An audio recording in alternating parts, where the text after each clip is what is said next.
এরে আল্লাহর বান্দা, স্বামী আর স্ত্রী এক জায়গায় ঘুমায়, হঠাৎ একদিন তাকায় দেখে স্ত্রী বালিশে মাথা লাগাইয়া গুনগুন গুনগুন করে কান্না করে।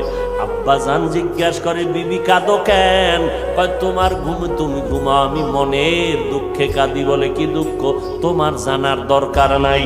মা চায় বাবায় জানো, না জানে তো বাবাও দুঃখ পাবে। স্বামী বেচারা কয়, না বলো তুমি কেন কাঁদো? আমার মনে বড় কষ্ট লাগতেছে। কেন কাঁদো বলো? মা চোখের পানি ছেড়ে কয়, স্বামী আমার সন্তানের জন্য আমি জীবনটা বিলায় দিলাম। আজকের 7টা দিন হয়ে গেছে সন্তান আমারে মা বলিয়া ডাক দেয় না। আমি পাগলের মতো হয়ে গেছি। বলে কেন ডাকে না? বলে সন্তান একটা অন্যায় করতেছিল, আমি একটু ধমক দিছি, সন্তান রাগ করে আর আমার সাথে কথা বলে না। ঘরে আইসা প্লেটটা নিয়ে খানা খাইয়া পেছনের দরজা দিয়ে চলে যায়, আমার দিকে তাকায় না। এবার বাবায় বলে, বিবি তুমি আরামে ঘুমাও, সন্তানের চিন্তায় ঘুম নষ্ট করিও না।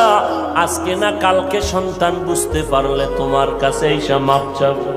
মা ডাক দিয়ে কয়, স্বামী আমার, তুমি আমারে যত বুঝাও, আমি যতবার খানার প্লেট নেই আমি খানা মুখে দিতে পারি না, তোমারে বুঝাইতে পারি না। আমার খানার থেকে, ঘুমের থেকে সন্তানের মা ডাকে এত মজা। সন্তান যখন আম্মু বলিয়া ডাক দেয়, কলিজা ঠান্ডা হয়ে যায়। ও সন্তানেরা, ওই মা বাবা যারা কবরে রাইখে আজকে বাহাদুরি করো রে বাবা, ওই আল্লাহর বান্দি দ্বিতীয় দিনও কষ্ট পাইয়া বিদায়, কিন্তু রাতের ঘুম নাই, মনের মধ্যে বড় কষ্ট।